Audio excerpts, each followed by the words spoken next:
Bismillahirrahmanirrahim. Assalamualaikum warahmatullahi wabarakatuh. Perkenalkan, nama saya Nurul Ayin, mahasiswi program studi ilmu komputer Fakultas Matematika dan Ilmu Pengetahuan Alam Universitas Haloleo.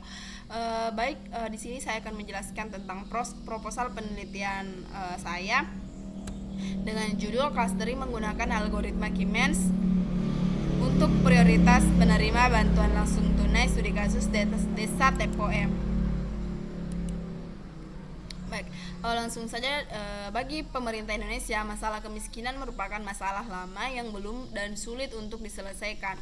Pemerintah sendiri telah melakukan beberapa upaya dalam melakukan pengurangan angka kemiskinan melalui program bantuan sosial, yakni bantuan langsung tunai, program keluarga harapan, dan lain-lain.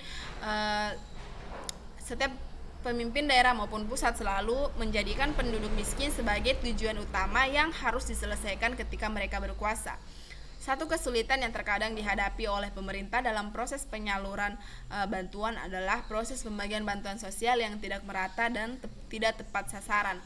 Hal ini menyebabkan adanya validasi data yang sering diabaikan sehingga menimbulkan data yang tidak akurat.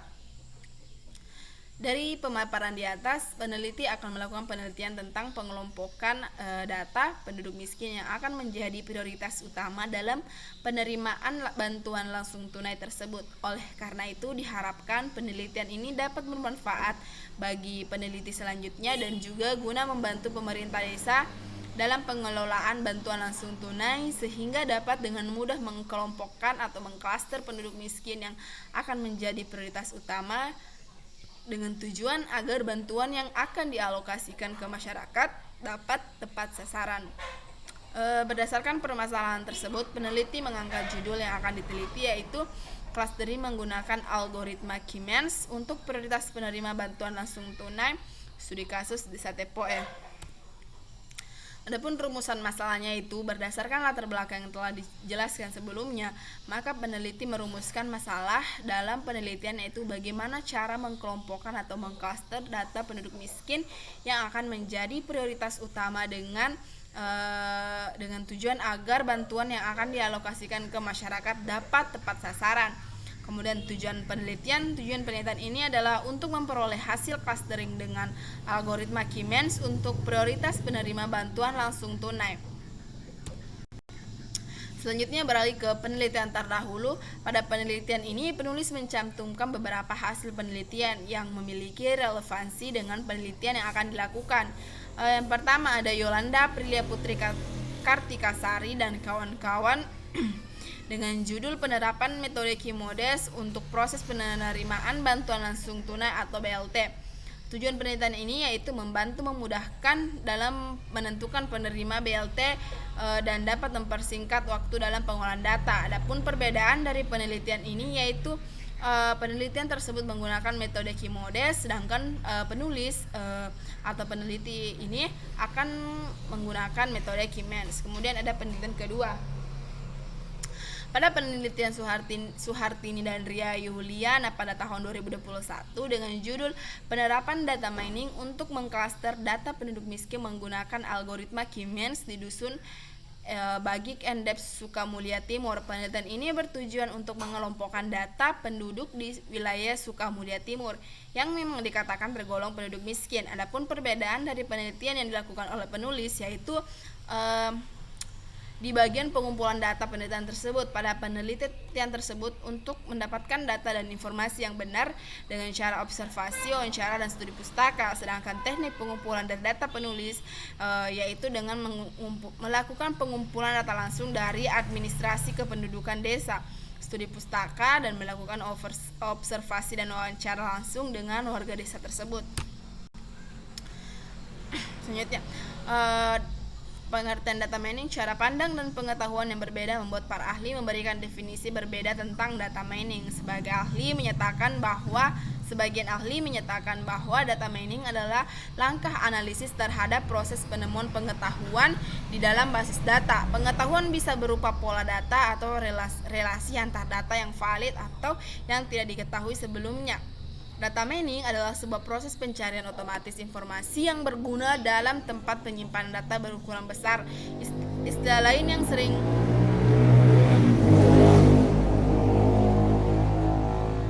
Istilah lain yang sering digunakan diantaranya knowledge discover mining in database, knowledge interaction, data atau pattern analysis, data arkeologi, data dredging, information harvesting, dan business intelligence. Teknik data mining digunakan untuk memeriksa basis data berukuran besar sebagai cara untuk menemukan pola yang baru dan berguna. Tidak semua pekerjaan pencarian informasi dinyatakan sebagai data mining. Sebagai contoh, pencarian rekod individual menggunakan database manajemen sistem atau pencarian halaman web tertentu melalui query ke semua search engine adalah pekerjaan pencarian informasi yang erat kaitannya dengan information retrieval. Teknik-teknik data mining dapat digunakan untuk meningkatkan kemampuan sistem-sistem informasi retrieval. Data mining adalah bagian integral dari knowledge discover in database, sebuah langkah dalam proses pencarian pola-pola yang terdapat dalam setiap informasi. Selanjutnya, pengertian cluster yang berbeda dengan klasifikasi. Teknik klasterisasi pengelompokan data secara otomatis tanpa perlu diberitahukan label kelasnya. Tetapi klasterisasi tentu saja bisa digunakan untuk himpunan data dengan label kelas yang diketahui. Clustering merupakan suatu metode untuk mencari dan mengelompokkan data yang memiliki kemiripan karakteristik similarity antara satu data dengan data yang lain. Clustering juga merupakan salah satu metode data mining yang melakukan pemisahan atau pemecahan segmentasi data ke dalam sejumlah kelompok cluster menurut karakteristik yang tertentu yang diinginkan. Dalam pekerjaan pengelompokan, label dari setiap data belum diketahui dan dengan pengelompokan diharapkan dapat diketahui kelompok data untuk kemudian diberi label sesuai dengan keinginan. Dikutip dari Dina Suniak Kurniabudi tahun 2019.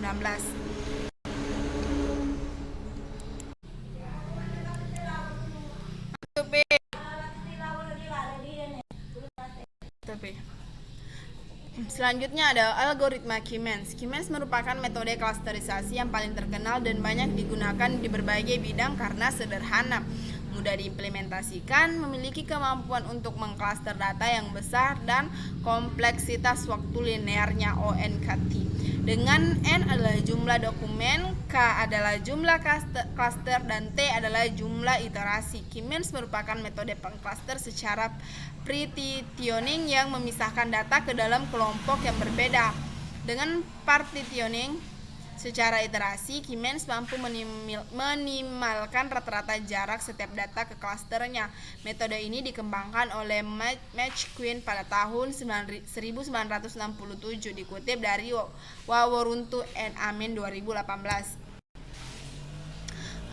Kita bisa lihat konsep-konsep dasar dari Siemens. Yang pertama, konsep dasar dari Siemens adalah pencarian pusat klaster secara iteratif. Kemudian pusat klaster ditetapkan berdasarkan jarak setiap data ke pusat klaster. Kemudian selanjutnya proses clustering dimulai dengan mengidentifikasikan data yang akan diklaster dengan rumus X, I, J, I sama dengan 1 dan seterusnya. J sama dengan 1 dan seterusnya. Dengan N adalah jumlah data yang akan diklaster dan M adalah jumlah variabelnya. Pada awal iterasi, pusat klaster ditetapkan secara bebas atau sembarang. Kemudian selanjutnya dihitung jarak antar setiap data dengan setiap pusat klaster. Selanjutnya, untuk melakukan perhitungan jarak dari data ke I, XI pada pusat klaster ke K atau CK diberikan nama DIK. Dapat digunakan formula Euclidean, yaitu dengan rumus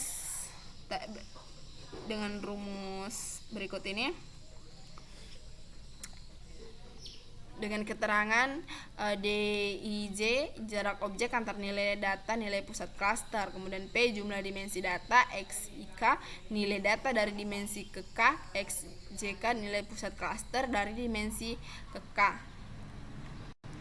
Selanjutnya ada suatu data akan menjadi anggota dari klaster ke J apabila jarak data tersebut ke pusat klaster ke J bernilai paling kecil jika dibandingkan dengan jarak ke pusat klaster lainnya. Selanjutnya, kelompokan data-data yang menjadi anggota pada setiap klaster. Selanjutnya, nilai pusat klaster yang baru dapat dihitung dengan cara nilai rata-rata dari data yang menjadi anggota klaster tersebut dengan rumus berikut ini. Selanjutnya di bagian 2.6 jenis data dalam set data. Sebuah data set dapat dipandang sebagai sebuah koleksi dari objek-objek data. Nama lain dari sebuah objek data adalah record, titik, vektor, pola, event, case, sampel, observasi, atau entitas. Objek-objek data dijelaskan oleh sejumlah atribut yang menangkap karakteristik dasar dari sebuah objek, seperti massa dari sebuah objek fisik atau waktu pada saat sebuah kejadian terjadi. Nama-nama lain untuk atribut adalah variabel, karakteristik, file, fitur, atau dimensi. Nah, selanjutnya di bab 3 metode penelitian, lokasi dan waktu penelitian. Penelitian ini dilaksanakan dari bulan Desember 2021 sampai dengan bulan Februari 2022. Penelitian ini dilakukan di Desa Tepoe, Kecamatan Polang Timur, Kabupaten Bombana. Untuk rincian kegiatannya dapat dilihat di bulan Desember ada business understanding, kemudian di bulan Januari di minggu pertama dan kedua data understanding, kemudian masih di bulan Januari dari minggu kedua sampai minggu keempat data preparation, kemudian dari minggu keempat sampai di bulan Februari di minggu kedua itu modeling, kemudian di minggu pertama di bulan Februari minggu pertama sampai minggu ketiga itu evaluation, dan di minggu 2 sampai minggu keempat di bulan Februari itu di deployment. Jenis dan sumber data. Penelitian ini menggunakan data primer, yaitu data jumlah penduduk Desa Tepoe. Data yang digunakan tersebut diperoleh langsung dari administrasi kependudukan Desa Tepoe. Alat dan bahan dalam penyusunan tugas akhir, penyusun menggunakan beberapa alat dan bahan sebagai faktor pendukung untuk menyelesaikan clustering menggunakan algoritma Siemens untuk prioritas penerima bantuan langsung tunai atau BLT. Alat dan bahan yang dimaksud meliputi perangkat keras dan perangkat lunak yang dapat dilihat di tabel di bawah ini.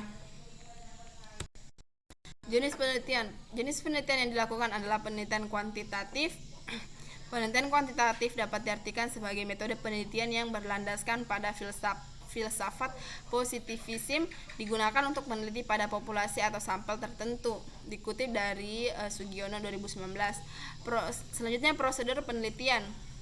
Pada tahap prosedur penelitian yang digunakan adalah tahap CRISPR. Tahap ini dilakukan pada penelitian sebagai berikut. Yang pertama, fase pemahaman bisnis atau business understand phase. Dalam melakukan pengklasteran, sebelumnya dilakukan perbandingan metode terlebih dahulu untuk mencari algoritma terbaik dan mengetahui kelebihan dan kekurangan dari masing-masing metode. Kemudian selanjutnya ada fase pemahaman data. Dataset yang digunakan pada penelitian ini dikumpulkan dari administrasi kependudukan desa, studi pustaka, melakukan observasi dan wawancara langsung dengan warga Desa Tepoe. Kemudian fase pengolahan data. Sebelum data diproses lebih lanjut, data perlu dilakukan normalisasi agar data dapat terbaca pada perangkat lunak dan atribut yang tidak terpakai dihapus agar tidak mempengaruhi nilai akurasi model klasterisasi. Data yang dikumpulkan masih berbentuk file dengan ekstensi Excel workbook, sedangkan untuk terbaca di aplikasi WK, data tersebut harus ekstensi CSV Common Delimited. Kemudian selanjutnya ada fase permodelan. Pada tahap ini dilakukan pemrosesan data training menggunakan algoritma Siemens pada pemrograman WK sehingga ditemukan bentuk pola. Kemudian fase evaluasi. Dalam fase ini akan dievaluasi hasil data mining yang ditunjukkan pada fase sebelumnya. Melihat akurasi pada proses klasterisasi Siemens serta evaluasi dengan confusion matrix. Evaluasi dilakukan dengan tujuan menyelesaikan model yang ditemukan agar sesuai dengan sasaran yang dicapai. Kemudian selanjutnya fase penyebaran. Dalam fase ini telah diterapkan model pola pada dataset nilai tersebut. Dan terakhir ada model analisis. Pada